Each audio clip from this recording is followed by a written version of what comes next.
momentarily. I apologize for the delay. Just make sure you're silent. Thank you.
Thank you. Great to be back at America's friendliest hometown, the Villages. It's a good time of year, too. The weather, I looked up north, not nice, very cold, and so we're doing much better here. I also want to, before I go, we have with us Megan Garcia and her husband, and she's going to share her story after I make some of my remarks. And so, there's a lot that goes on in the world. There's different things that people follow, but maybe the most significant change that's currently being done, not just in America, but really around the world, is this rise of artificial intelligence. And there are some people that say, the right policy is to just give big tech whatever they want, subsidize it, and all this stuff, and somehow that's going to lead us to some happy place. I reject that. I know that that's not accurate, and I know that's not in the best interest of either the state of Florida or the United States of America. And so you do have this strain of thinking, which I think I call it AI exceptionalism, as if this is going to be something where, it's going to solve every problem and humans aren't even going to be needed to do. Everyone can just sit around and play golf all day and you're going to get universal basic income and they're going to cure. And it's no, first of all, that's not likely to happen. And second of all, I think it raises huge concerns. And so I am, not an AI exceptionalist. I'm an individual and human exceptionalist. I think new technologies have to be developed in a way that aligns with American values. Things like self-government, free speech, having a healthy labor force, federalism and the rights of states, and the creation and maintenance of strong families. You want technologies that enhance our way of life, not supplant our way of life. And we will never, ever be able to credibly shed ourselves of our responsibility to think for ourselves. We cannot turn it all over to machines and think it's all going to work out great in the end. And so as you look at this, this is just a fundamentally true observation. Right now, we're being told that you have a handful of companies that are just going to do all this and somehow that's going to make things good. And this is just true. The incentives of big tech are not the same as what's in the interest of the people and the public. The incentives of big tech is to maximize profits off of this. They're spending a lot of money on creating data centers, and I'm going to talk about that in a minute. They're doing that, and the whole reason they're doing it is to get a return on the investment. So they're going to guide the technologies in a direction that is going to be the most likely to monetize returns. So if there's waste technologies would be more beneficial for humanity, but it would lose money, versus some that could be destructive but will make them a lot of money, they are going to choose the money. And honestly, they're duty bound as public companies, which most of them are, to maximize shareholder value. So the incentives are not aligned.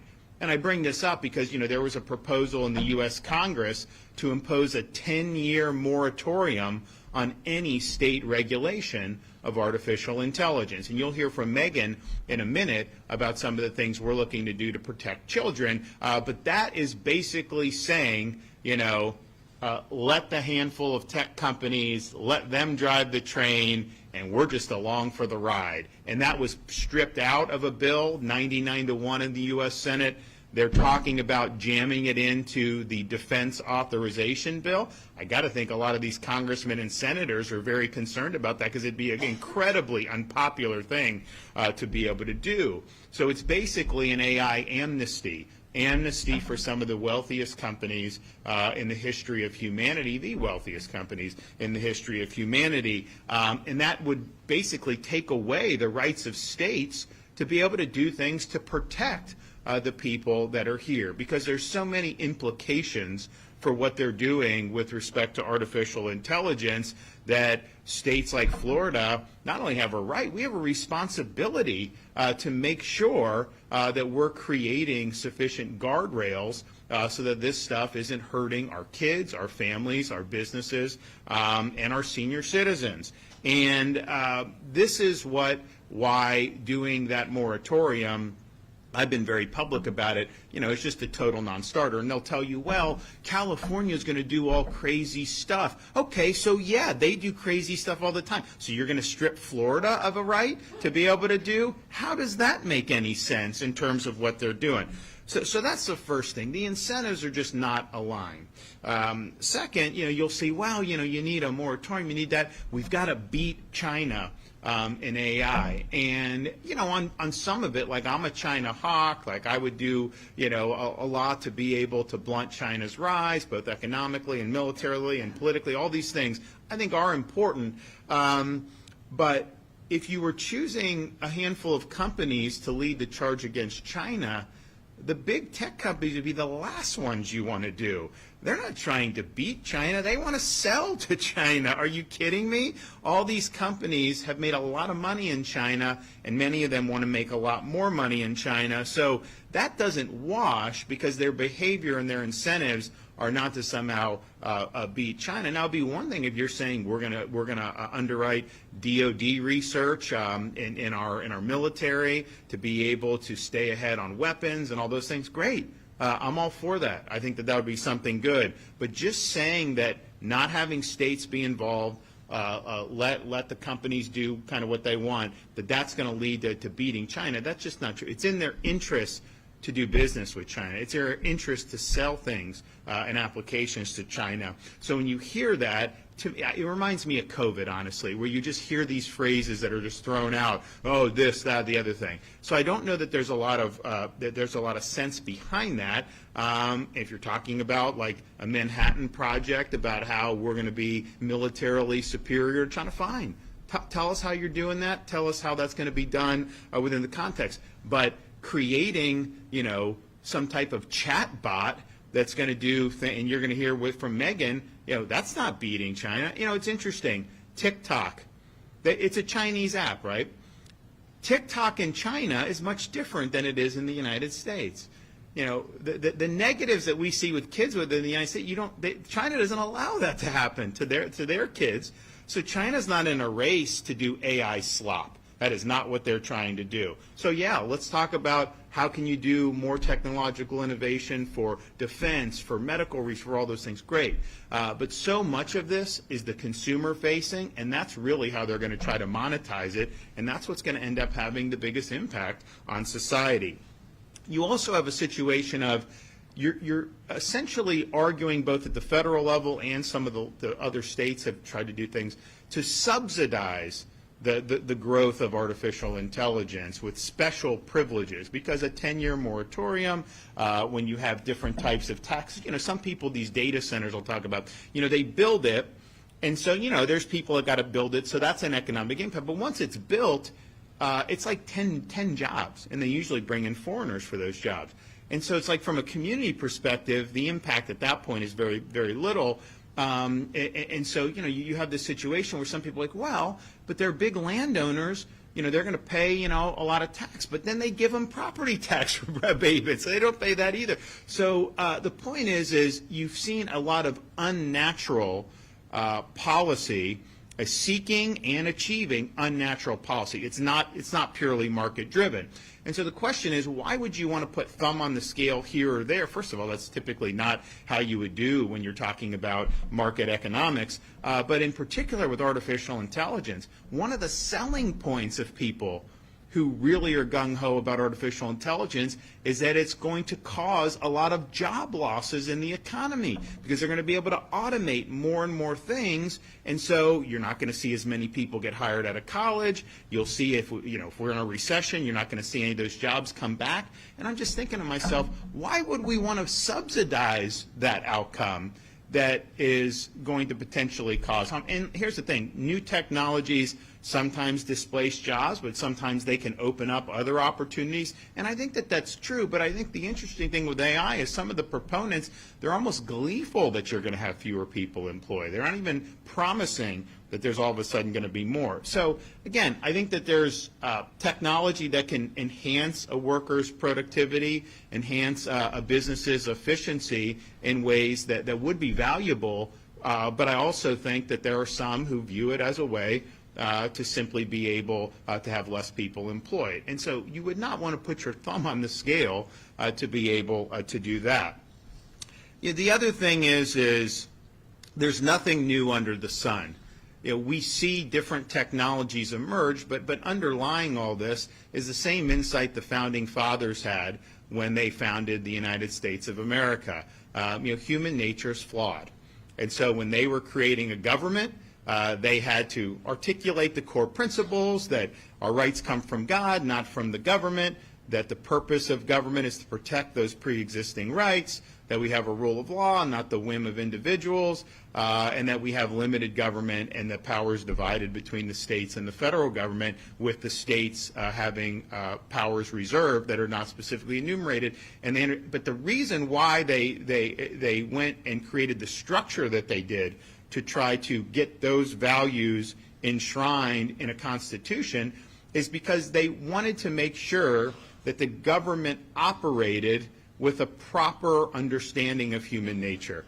You would never create government power and just hope people do the right thing. They expected people to not do the right thing.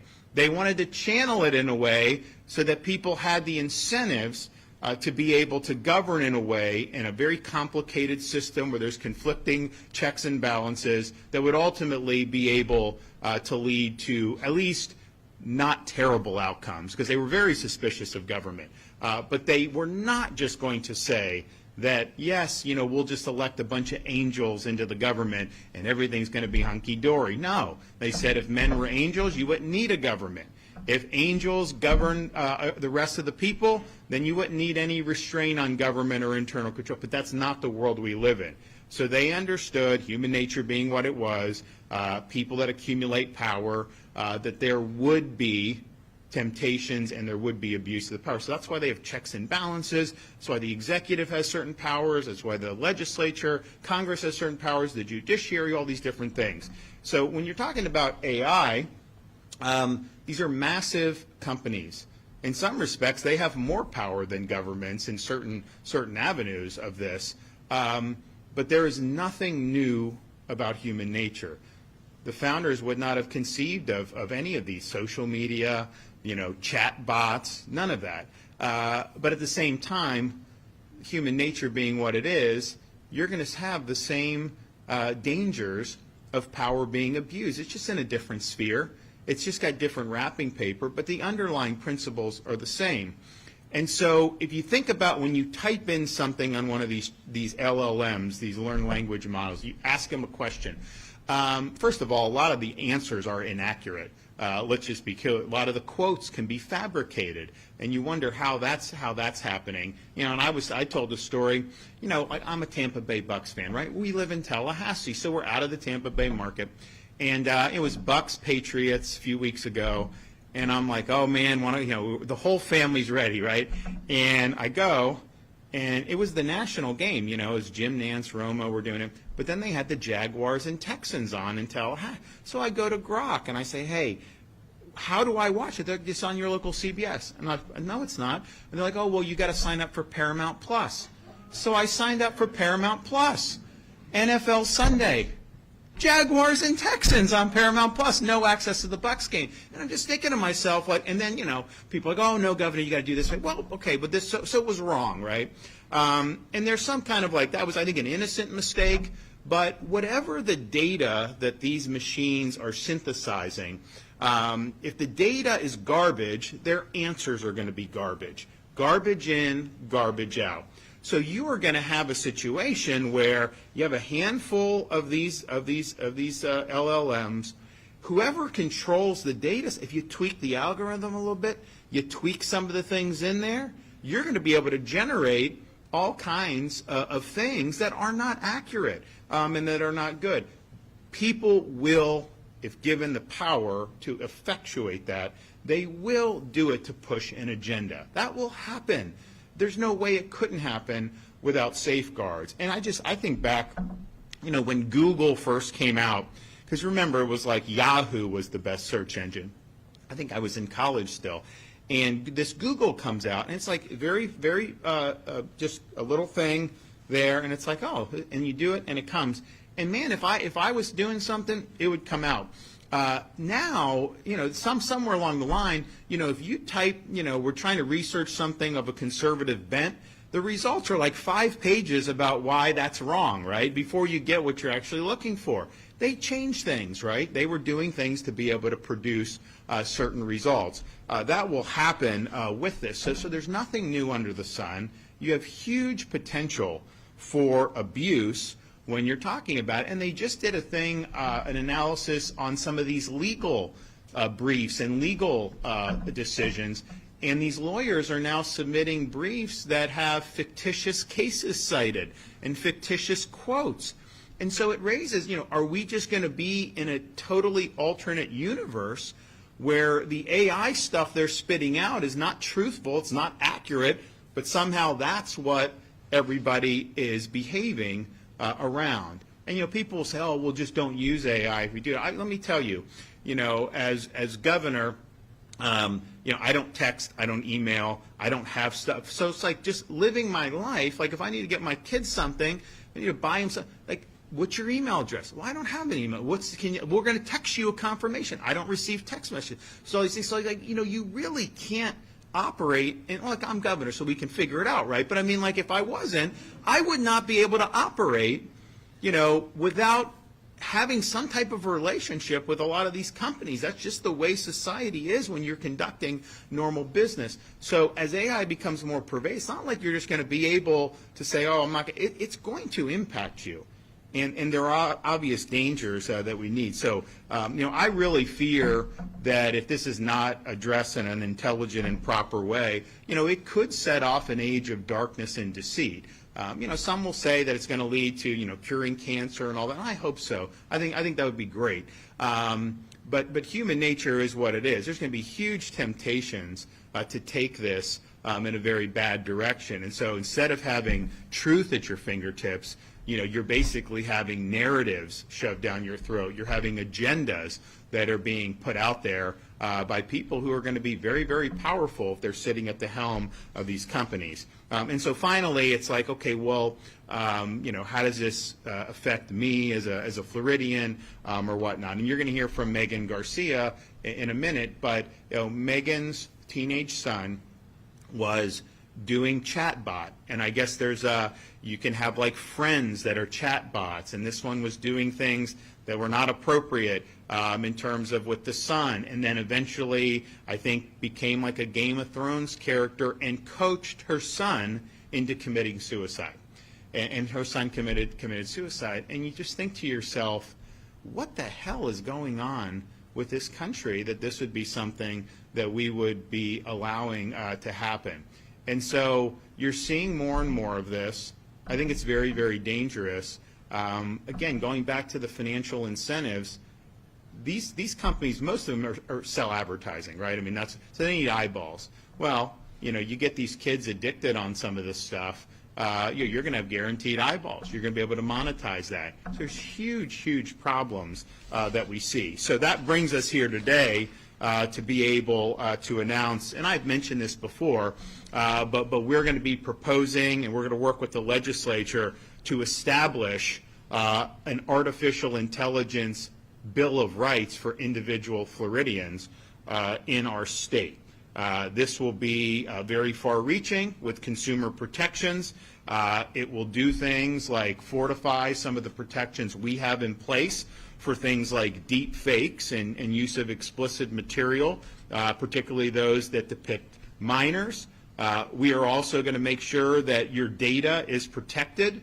We're not going to allow any state or local government agency to utilize Chinese-created AI tools when they're doing data here in the state of Florida.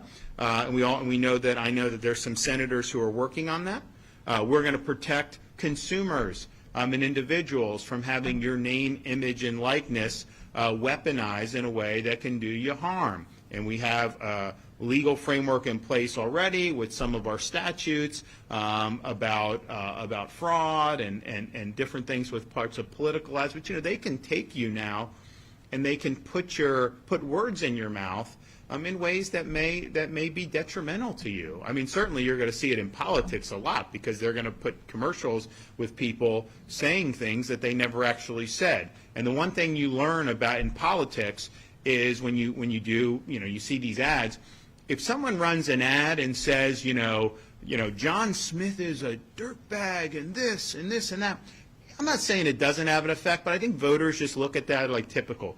But if you have an ad in this guy's own words where he's proving to you that he's a dirt, then that really does matter, right? Because people see that and like, oh, I don't like that guy, right? Why did he say that? Why does he believe that? So there's definitely going to be, an incentive to want to do that. But even in business and other things, there's going to be huge possibilities, of abuse. We had fun with it. I don't know how to do it, but we had got it done. So my son is in second grade, huge Florida State fan, like the most loyal you will ever find, hates other teams, does not like the Gators, and I told him, they had the Florida State game, and I filmed him, and we'll put up his predictions sometimes. And I was planning on doing this, so I'm filming him, and I'm like, "Give me your prediction about it." And he just starts lacing into the Gators, and I'm like, dude, I can't put you on there as my son bashing at Florida school. I just can't do it. It's like, it's fine you have your allegiance, but you can't be. So I didn't put it on. But we ended up, so we were just having fun with them. And I don't even know how it happened because I don't know how to work it. But, you can do a picture of somebody and then tell the AI to make so they have a picture of Mason in a Florida State jersey, kind of like that. And then they do it, and it creates this video where he's like that. He rips off the Florida State jersey. You see a University of Florida jersey, and then my son is doing the Gator chomp, saying it's great to be a Florida Gator. He was very upset when he saw that. He probably would sue if that ever got public. And he was just like, and he does not like artificial intelligence as a result of that. But I mean, and it's kind of that's slop, right? It's having fun or whatever. But honestly, it looked real. It looked real. So everyone, I think, is going to be in a situation where people are going to be able to manipulate this stuff. And I know that there's some senators that are working on that as well. We also want to protect families. We want to protect parents. And we want to protect minors. We will provide more parental rights in this bill. We're going to ensure parents can access conversations their child has with one of these LLM chatbots. Parent will be able to set parameters for when the child can access any of these platforms, and there'll be notifications for parents required if the child exhibits concerning behavior. There's sometimes, so we've got kindergarten, second, third grade, and sometimes, we did a social media bill for minors and help parents with that. And basically we said if you're 14 or under, the company can't issue an account. If you're 15 or 16, the parent has to consent. Above that, it's hard for us to do at that point. And some people are like, well, the parent should just do. If a 10-year-old is doing it, it's the parent's fault. But I'll tell you, it's hard to police as a parent. I mean, they're in school. They do different things. Other kids may do it.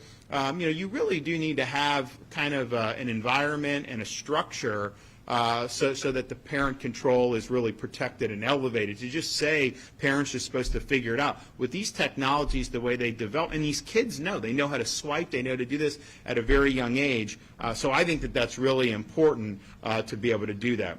We also want to make sure that data inputted into AI is secure and private. We will not allow companies to sell or share personal identifying information with third parties, and we're going to mirror our data privacy protections that are in current law. I mean, ultimately, you type in, you ask a question, is that private, or are they selling that, to other people? And I think they have all this, and they mine the data, and they make money off of it.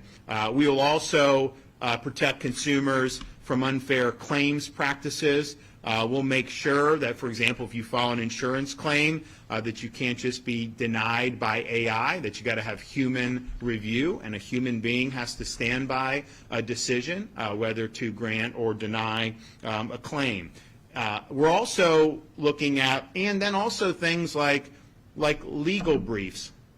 I think you should have to certify that AI was used in the creation of a legal brief. Certainly, if an AI wrote the bones of it, I think you got to disclose that. It's just think, you hire a lawyer, you have a claim, they file a brief, and they have fake cases because they were doing AI. That's malpractice. I'm sorry, you should lose your license. So there's going to be a lot of professional things that I think there's going to be expectations where people are doing that. Now, data centers. How many people even know about these data centers? I mean, 6 months ago, no one really talked about it. Now it's become something of a flashpoint because basically to run artificial intelligence, they have to run it through these massive computer systems, and there's servers. There's a whole bunch of stuff that I personally don't, have the technological expertise. I just know it takes a lot of power. And so when you're doing a chat bot, when you're doing some of these things, it needs way more power than, say, a simple Google search would need to do. And so there's an effort underway by the industry to build these massive hyperscale data centers. And so the one, I know Meta's going to build one in Louisiana that's going to be about the size of Manhattan. So this is real significant. Hyperscale data center typically consumes as much power as a city of 500,000 people, sometimes even more than that. It gets very hot, so they need a lot of water to be able to cool it. So there's all kinds of issues with respect to resources. There's also the issue of, okay, you're in a community, you pay your electric bill, you have a data center come in, and then they need all that power. What's going to happen to your electric bill? A lot of people have seen their bills go up because, we have a limited grid. You do not have enough grid capacity in the United States to do what they're trying to do. That's just the fact. And people say, oh, we'll just build more nuclear. Well, how long does it take to do that? Like, I'm all for it. We did an energy bill in Florida a couple years ago. You can do the small modular reactors in Florida. It just isn't economical. That's why people aren't doing it. So the idea that, oh, you could just do it, no, there's a finite amount of grid. You can try to expand it, but that's more of a private sector issue. But you're not going to be able to get what's needed for this the way it's going. That's just a fact. You also have environmental concerns, taking farmland, taking even sensitive land to be able to do the data centers. And that's not something we want to see in the state of Florida. So we will have in our Bill of Rights protections for Floridians with respect to AI data centers. We're going to protect ratepayers in the state of Florida. We will prohibit all utilities from charging Florida residents more, whether that's water, electric, gas, you name it, in order to help support a hyperscale data center. We will also protect taxpayers by providing and prohibiting subsidies to hyperscale data center construction. We're going to protect local control to ensure and codify that local governments have the right to reject the construction of a hyperscale data center. We'll protect Florida's water resources by making sure those resources are plentiful for Floridians and that we continue making strides with clean water. And we're also going to protect natural Florida by preventing any construction or siting, of a data center by foreigners or in areas classified for agriculture or under our Greenbelt exemptions. And we're going to make sure that Florida Department of Transportation does a noise review to make sure that Floridians aren't bothered by the sound of all these things. And so what we are proposing will be the most significant protections for individuals anywhere in the country by far. When they said the state shouldn't be able to get involved in this, they said, well, California is going to impose woke standards, California is going to do this and I don't know if they're doing it. We're not doing any of that. What we're doing is things that are going to make sure that we put Floridians first, that we look out for our own people and not just have people get harmed by this rush to create data centers, a rush to try to infuse everything with artificial intelligence without sufficient guardrails. So I've had a lot of people talk to us over the weeks about doing all this, and we said it was coming. A lot of people were asking about it, and I've had productive conversations with members of both the House and Senate in the state of Florida. I will tell you, what I've noticed is, go back 9 months, you talk about data centers, people didn't know. Talk about AI. It wasn't but as more and more information has gotten out, do you want a hyperscale data center in the villages? Yes or no? I think most people would say they don't want it, right? Do you want to see some of these chat bots and all these other things doing? I think most people say, it's likely to be harmful. So what we're doing, and we're going to be very nimble about this because it's a rapidly developing technology, but I think you go back 10, 15, 20 years, whenever it would have been appropriate, there was a view on social media and some of this stuff to just, hey, it's fine, it is what it is. But yeah, we've seen a lot of damage to kids with social media. There could have been things that were done that would have created a better structure so that would have been channeled in ways that are better aligned with family values, American values, and Florida values. So we're leading on this. We think this is going to be good. There'll be a lot of debate about these things, obviously, as we go forward. But Floridians, I think, are going to want you to be clear. Are you standing up for us or not? And we're standing up for you with these proposals. And so I want to bring up Megan Garcia. To be able to.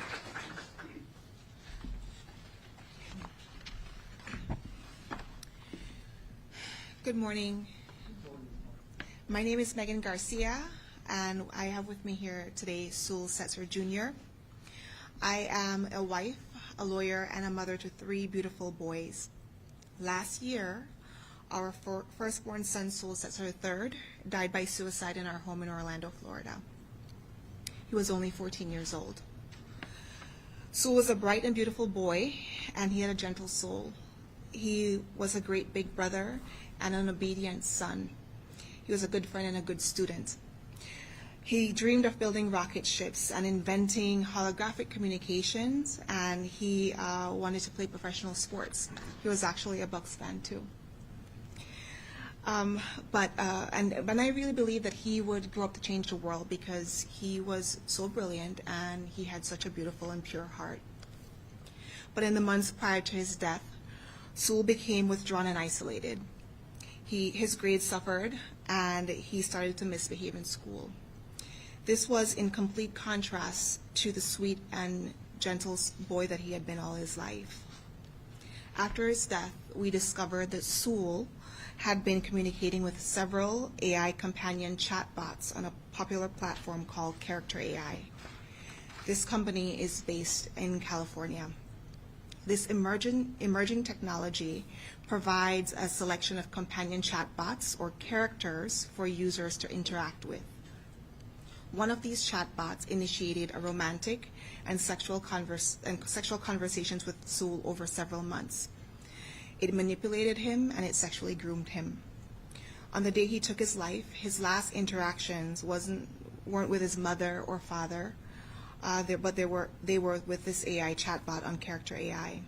This chatbot encouraged Sewell for months to find a way to come home and made promise that it would be waiting in some fictional world. These AI chatbots were programmed and designed to engage in sexual role play, to pretend to be romantic partners, and even pretend to be licensed therapists. I have reviewed hundreds of messages between our son and various Character AI chatbots, and as an adult, I can see that these messages were littered with gaslighting and love bombing. But our child was only 14. I don't think that he would have been able to make that distinction. What I read was sexual grooming of a child, and if an adult had engaged in this behavior, that adult would be in jail. But because it's a chatbot and not a person, there's no criminal culpability, but there should be. Other conversations reveal that our son told various chatbots that he wanted to die by suicide. He told those chatbots explicitly, but there weren't any mechanisms to protect him, no mechanisms to alert his parents. Instead, it urged him to come home. It is unacceptable that a product exists where a child or anyone can talk about suicide or plan their own suicide.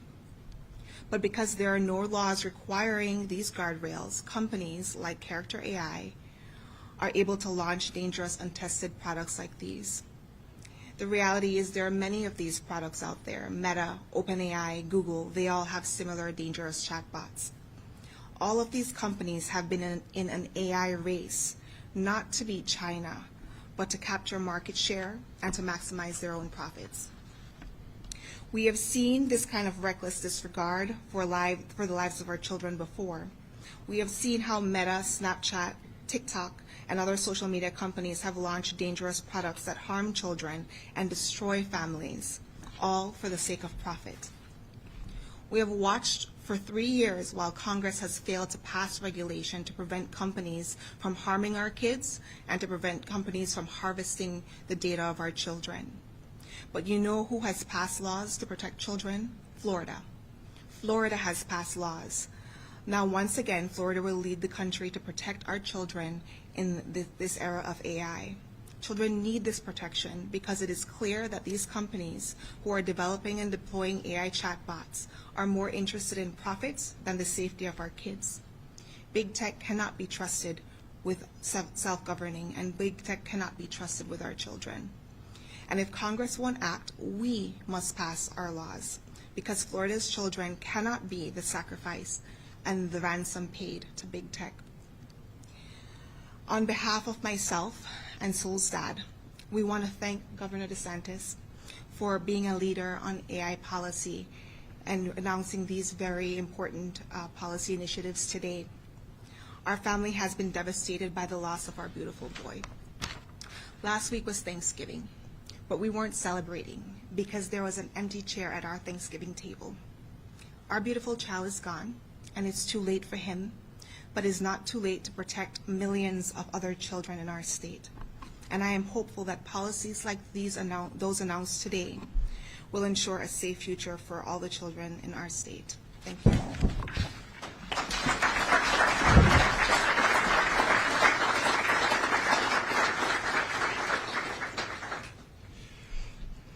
Well, if that doesn't move you, I don't know what will. So one, I mean, again, we want to express our sympathy to Megan and Sewell, but thank you for your courage. Thank you for fighting to make a difference, and you are making a difference, and we're going to get this done. And think about it. You know, they talk about, oh, you know, we've got to, you know, beat China, got to do all this stuff. If you let states, they're going to stifle, you know, the whole enterprise. Is protecting kids, is that stifling any bona fide innovation? I mean, do we want to have innovation in sexually grooming chatbots? No, I'd toss the whole damn thing out if I could do it. I mean, so a lot of this stuff is red herring, what we outlined today. And look, they should be, I mean, I know they're trying to, but like there should be easy civil lawsuit for situations like this. there should be, and we're not going to allow any of these AI to hold themselves out as any type of licensed professional. There's going to be disclaimers. There's going to be a lot for the consumer when this all comes to fruition, which I think is really, really good. But if they don't want that, it's like, well, they want to monetize. And the kids are a huge thing. And they're already putting ads now in one of the chat GBTs, right? Because that's how you make money. And they're in a race to try to monetize because they put all this hundreds of billions of dollars into the hyperscale, into the data center stuff, and they need to be able to get something on the back end. And at one point, if it's clear that ain't happening, then you're going to see, you'll see a downturn, right? And so they need to be able to monetize. So this is one way that they're going to try to do it. And so we're not going to let that happen. I mean, we need to protect folks. So I thank everybody that's been involved, and we've got a lot of people that have been involved, giving us input, both in the legislature, people that are policy experts, obviously people that have been negatively impacted by some of this, like Megan and her family. And it's all been very, very meaningful. So I don't want to sit here and say that like this is easy. It's rapidly, evolving. But we do have an obligation to speak the truth. We have an obligation to stand up for people when they need help. We have an obligation to protect people from the really potentially harmful effects of some of this stuff. So I look forward to working with folks to be able to do this. I don't think you're going to see too many people, outside of maybe a handful of those companies that are going to be objecting to the things that I outlined here. I don't know. Is there anyone in this room that thinks like that it's good to have the chat bots that Megan's son was interacting with? Is that the type of society that we want? Is there anyone in this room that's going to volunteer to pay more in their utility bills to put a hyperscale data center in the middle of the villages? I haven't seen any hands. Anybody? No? Okay. No takers. So, this is going to be something that people are going to be supportive of. I'm confident of that. It's interesting. Some of these things, this is not partisan stuff. Like this, it doesn't matter if you're a Republican or a Democrat. I don't think anyone would want to see the stuff that's happened, particularly to Megan and her family. So I thank everyone. Okay, do we have any questions back there? To be clear, the measures you're talking about, that would be the legislature would be passing these measures, correct? These are legislative proposals. And if so, have you been in contact with any legislators? Yeah. We work with, we've worked with a number of senators. We worked with some House members. I personally had discussions with President Ben Albritton in the Florida Senate, leader of the Florida Senate. So, and here's the thing, folks, as they see, this becomes something that is sensitive to people, and they want to see that you're on the right side of this stuff. They just tried to do, they wanted to do this data center in Pennsylvania, like rural area. And you had all these people come out, and they were like, well, whoa, what about this? What about that? So it's interesting the impact that it's had on communities in terms of some of them wanting to go out. So I think what you'll see is a lot of support for these proposals, and there'll probably be others that the legislature can do. But I was looking through all the stuff, all the ideas that came through. And then I was looking at Congress trying to do a 10-year moratorium to strip the states of rights to act in this area. And I'm thinking to myself, all their justifications for why you should strip the states, none of that had anything to do with what Florida wants to do, right? I mean, like, none of this stuff is California, right? So I don't know if that moratorium is dead. Now, here's the thing. Is it an overreach to do a 10-year moratorium as a matter of policy and strip the states? Yes. Would it be struck down as unconstitutional? Well, the Supreme Court in the 1930s said if a farmer or if a guy was growing wheat in his backyard, that somehow that was interstate commerce. So it's like they could say it's interstate. So I don't know that the courts are would provide relief. I think it's going to be a question of, do you have elected officials who are going to put their money where their mouth is, because a lot of these guys ran on limiting the federal government and having, allowing states to be able to pursue policies. And there is a time for preemption from federal, for sure, because there is. Because, I mean, like, you know, there may be, like, certain things in, like, a specific industry where it screws up the entire market. Like, that does happen. So I'm not saying you can never do that. But this, I think, is different. This is just basically putting every state in handcuffs, not letting them do anything. And here's the thing: they say, well, Congress can do some type of standard. Well, how good has that worked out for you lately, right? I mean, come on. So I think as a Florida resident, I'm not just saying it because I'm governor, but like if you ask most Florida residents, would you support a Florida approach, or would you want Congress to do it? I think most people would rather have it done here in the state of Florida, and so that's what we're going to be looking to do, and I think it's going to go well. All right, thanks everybody. God bless you.